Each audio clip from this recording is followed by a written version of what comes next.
Hello, my dear children. We are now continuing your the same chapter Light and Shadow. आज हम page number 106 से शुरू करेंगे बेटा। और इस पेज पे एक वर्ड दिया हुआ है एक्लिप्स। एक्लिप्स का मतलब होता है ग्रहण। आम भाषा में हम क्या यूज़ करते हैं? वर्ड ग्रहण यूज़ करते हैं। अब ये एक्लिप्स होती क्या है? देखो बेटा, एक्लिप्स ऐसे होती है कि मान लो ये आपका, ये सब छोड़ दो, मैं यहाँ को आपको सिर्फ एक सेटअप समझा रही हूँ। वो सेटअप ये है, ये आपका सन है सोलर सिस्टम में, आपकी अर्थ है और ये मून है। जो अर्थ होती है ये सन का चक्कर लगाती है ऐसे करके, और जो मून होता है ये क्या करता है? अर्थ का चक्कर लगाता है ऐसे करके। अब जब ये ऐसे रोटेशन हो रही होती है, मून जो है अर्थ को के आसपास घूम रहा होता है, तो एक टाइम कोई ना कोई ऐसा आ जाता है जब क्या करता है, ये जो मून है ये सन और अर्थ के बीच में आके सिचुएट हो जाता है। यानी कि क्या करता है कि जो सन की रेज आ रही होती हैं उसको ब्लॉक कर देता है, कुछ हिस्से पे अर्थ के सन की वो रेज नहीं पहुंच पाती हैं। तो उस हिस्से पे क्या होता है? मून की शैडो आ जाती है। ये जो शैडो होती है इसी को क्या कहते हैं? ग्रहण। ठीक है, इसी को क्या कहते हैं? एक्लिप्स कहते हैं। Now let's read it from your book कि आपकी बुक क्या कह रही है। An eclipse occurs when one object in space blocks an observer from seeing another object in the space. क्या हो रहा है यहाँ पे? कोई ऑब्जर्वर यानी कि कोई, मान लो कोई टेलीस्कोप लेके कोई इंसान बैठा हुआ है, वो यहाँ से सन को ऑब्जर्व कर रहा था। ठीक है, उसने क्या किया, देखा कि यहाँ पे बीच में कोई एक ऑब्जेक्ट आ गया और उसने सन को ब्लॉक कर दिया। अब वो यहाँ से सन को नहीं देख पा रहा है। ठीक है, तो क्या हुआ? स्पेस में किसी एक ऑब्जेक्ट ने दूसरे ऑब्जेक्ट को ब्लॉक कर दिया, और इसको क्या कहते हैं? हम एक्लिप्स कहते हैं। Since we are on earth so we can have two types of obstruction. हम अर्थ पे रहते हैं तो हमारे पास दो तरीके की रुकावटें, ऑब्स्ट्रक्शंस आ सकते हैं। One in which sun is not visible और एक्लिप्स्ड। एक बार तो ऐसा होगा कि यहाँ से हम सन को नहीं देख पा रहे हैं। ठीक है, ऐसे एक्लिप्स को, ऐसे ग्रहण को क्या कहेंगे? सोलर एक्लिप्स या फिर सूर्य ग्रहण। And the other in which moon is eclipsed और नॉट विजिबल। ठीक है, यानी कि और दूसरे टाइप की क्या होगी? जहाँ पे मून हमें विजिबल नहीं होगा, मून छुपा होगा, एक्लिप्स्ड होगा, और ऐसी एक्लिप्स को क्या कहते हैं?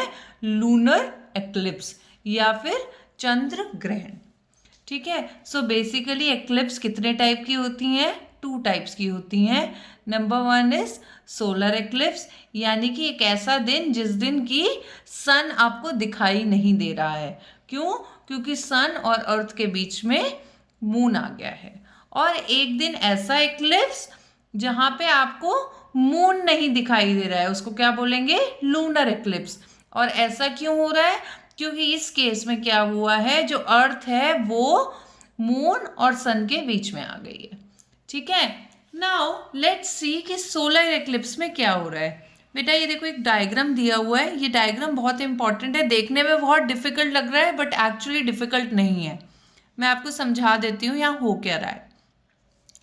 देखो क्या हो रहा है, ये अर्थ है, ये मून है और ये सन है। तीन चीज़ें आ गई। अब इन्होंने ये दिखा रखा है कि जो ये मून है ये अर्थ के आसपास इस तरीके से घूमता है। ये जो डॉटेड लाइन है ये वो शो कर रही है। और यहाँ पे इन्होंने ये दिखाया हुआ है कि जो ये अर्थ है, ये जो एरोज हैं वो दिखा रहा है कि अर्थ अपने ही एक्सिस पे ऐसे ऐसे करके रोटेट होती है और सन का इस तरीके से रिवॉल्व होती है। ठीक है, तो ये वाला जो एरोज है ये दिखा रहा है। Now next is we know that moon revolves around the earth. हमें ये पता है कि जो मून है वो धरती के आसपास चक्कर काटता है। Sometimes during its revolution it comes in between the sun and the earth causing a shadow to fall on the certain portions of earth. अब इस चक्कर जब ये लगा रहा होता है अर्थ के आसपास मून, तो एक टाइम पे कभी ना कभी ऐसा हो जाता है कि जो मून है वो सन और अर्थ के बीच में आ जाए। जब ऐसा होता है तो क्या होता है कि मून की जो शैडो है वो अर्थ के उस पार्ट पे पड़ने लग जाती है, यानी कि वहाँ से सन विजिबल होना बंद हो जाता है। The sun gets blocked for the observers falling under this shadowed region। यानी कि मैंने आपको बताया कि यहाँ पे अगर कोई इंसान इस टाइम पे बैठ के सन को ऑब्जर्व कर रहा होगा तो उसके लिए यहाँ से सन को देखना पॉसिबल नहीं हो सकता, क्योंकि सन ब्लॉक हो चुका है। ठीक है। For the eclipse is not seen from every place on earth but only from these locations. यानी कि ये नहीं है कि हम अगर कोई पर्सन यहाँ प्रेजेंट है तो वो भी सन को नहीं देख पा रहा, नेचुरली वो देख पाएगा, क्योंकि यहाँ पे कोई ब्लॉकेज नहीं है। मून इस सिचुएशन में था जो कि अर्थ के इस हिस्से पे, यानी कि जो एक्लिप्स है वो सारी दुनिया में नहीं होगा कि एक साथ पूरी दुनिया में अंधेरा हो गया, किसी को सन दिख ही नहीं रहा। जो पोर्शन धरती का, जो कंट्रीज, जो प्लेसेस धरती की उस समय इस जगह पे, इस पर्टिकुलर एरिया पे प्रेजेंट होंगी, सिर्फ उन्हीं लोगों को ये ब्लॉकेज दिखाई देगी, ये एक्लिप्स दिखाई देगी। For them it becomes dark even during the day time. और सूर्य ग्रहण के, सोलर एक्लिप्स के टाइम पे क्या होता है कि जो लोगों के लिए दिन में भी रात जैसा दिखने लग जाता है। This is known as solar eclipse. यानी कि इस सारे प्रोसेस को जो ये हो रहा है, blocking of sun by moon, ठीक है, is known as solar eclipse. Now next is page number 107 पे आ जाओ। एक ग्रीन बॉक्स दिया हुआ है बेटा, देखो इसमें लिखा हुआ है it is not safe to observe solar eclipse with naked eyes because direct rays of the sun can be harmful for eyes। कभी भी चंद्र ग्रहण हो चाहे सूर्य ग्रहण हो, उसको आपने नेकेड आइज से नहीं देखना है।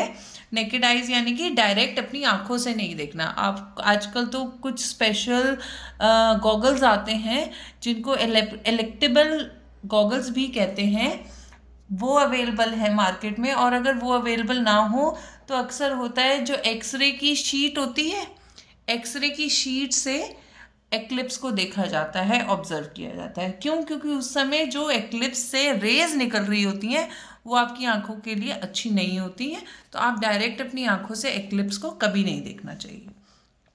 Next is solar eclipse. अब सोलर एक्लिप्स भी दो टाइप की होती हैं। एक तो हो गई partial solar eclipse and the second one is total solar eclipse. Partial के केस में क्या होता है, सन का कुछ हिस्सा जो है छुप जाता है, बाकी अवेलेबल होता है, दिखता है। ठीक है, यानी कि in this the moon does not cover the sun completely and there is partial darkness. यानी कि जो मून है वो सन के सिर्फ कुछ ही हिस्से को ढक रहा है, ब्लॉक कर रहा है। इसकी वजह से पूरा अंधेरा नहीं होता है धरती पे, थोड़ा सा पार्शियल डार्कनेस होती है। ठीक है, ऐसे एक्लिप्स को क्या कहते हैं, पार्शियल सोलर एक्लिप्स कहते हैं। In the next way total solar eclipse में क्या होता है, in this the moon completely covers the sun and there is complete darkness. यानी कि मून पूरी तरीके से क्या होता है, सन को ब्लॉक कर देता है और आप सन का कोई भी पार्ट कुछ देर के लिए नहीं देख पाते हो। Now the next thing comes here is lunar eclipse. Lunar का मतलब क्या है, मून, यानी कि चंद्र ग्रहण को क्या कहते हैं, लूनर एक्लिप्स कहते हैं। लेट्स रीड लूनर एक्लिप्स में क्या हो रहा है बेटा। Lunar eclipse occurs when the earth comes between the sun and the moon during its revolution. क्या हो रहा है, जो अर्थ है ये सन के चक्कर लगा रही है, ठीक है, और जो मून है ये अर्थ के चक्कर लगा रहा है। अब ऐसे टाइम पे कभी एक ऐसा चांस बनता है कि क्या होता है, मून इस पिछले हिस्से में आ जाता है अर्थ के, यानी कि अर्थ जो है वो सन और मून के बीच में आ गई। तो इसकी वजह से क्या होता है, इसकी वजह से ये होता है कि हमें मून नहीं दिखता। अब आप कहोगे हमें मून क्यों नहीं दिखता, क्योंकि बेटा देखो जो मून होता है ना उसकी अपनी कोई लाइट नहीं होती है। मून हमेशा क्या करता है, हमेशा सन की रोशनी को, सन की लाइट को एब्जॉर्ब करता है, और जब रात को अंधेरा होता है तो वो उसी ही एब्जॉर्ब्ड लाइट को रिफ्लेक्ट बैक करता है और हम मून को देख पाते हैं। अब इस केस में अगर मून जो है वो अर्थ की वजह से छुप गया है तो क्या होगा, मून के इस हिस्से पे सन की लाइट नहीं पहुंची, यानी कि मून जो है वो सन की लाइट को एब्जॉर्ब नहीं कर पाया। तो जब वो उस लाइट को एब्जॉर्ब ही नहीं कर पाया तो वो रिफ्लेक्ट बैक क्या करेगा। इस वजह से हमें क्या होता है, चंद्र ग्रहण के दिन रात को हमें मून विजिबल नहीं होता है, मून नहीं देख पाते हैं। When this happens, the moon does not receive light from the sun and Earth's shadow falls on the moon, due to which the moon disappears or appears to be darkened. यानी कि जब ऐसा बीच में अर्थ आ गई तो मैंने आपको बताया क्या होगा, एक तो अर्थ की शैडो पड़ रही है मून पे और दूसरी चीज़ क्या है, वो सन की रोशनी को भी रिसीव नहीं कर पा रहा, इसलिए वो हमें डार्क दिखता है या दिखता ही नहीं है। Next is, please turn your page number 108।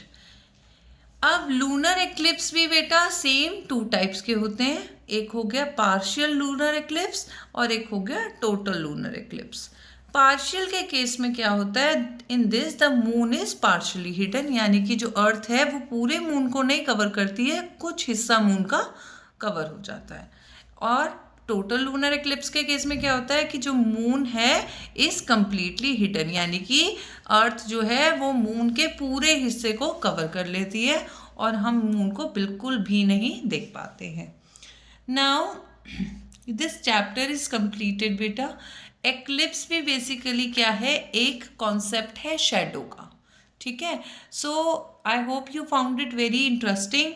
अब आपने क्या करना है, आपने वर्कशीट जो है यहाँ पे बेटा पेज नंबर 109 पे एक वर्कशीट दी हुई है।